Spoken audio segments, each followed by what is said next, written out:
শহীদুল মিয়া তৃণমূল নেতার পাশাপাশি একজন সিভিক ভলান্টিয়ার মূলত সরকারি আবাস যোজনার ঘর পাইয়ে দেওয়ার নাম করে টাকা তুলেছিল।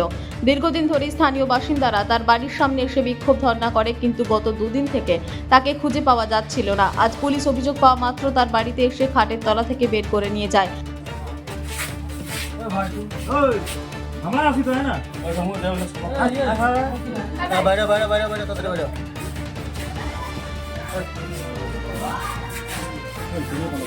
अरे हमरा आसी ना अरे साथ जाना बेरो अरे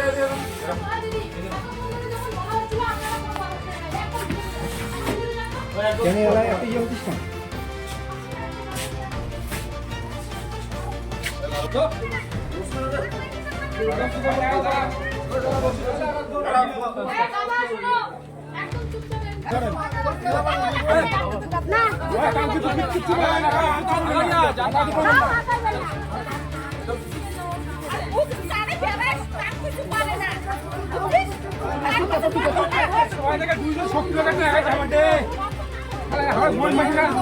আজকে তাকে আদালতে তোলা হবে। পাশাপাশি পুলিশ জানিয়েছে তাকে রিমান্ডে নিয়ে গোটা ঘটনার তদন্ত হবে।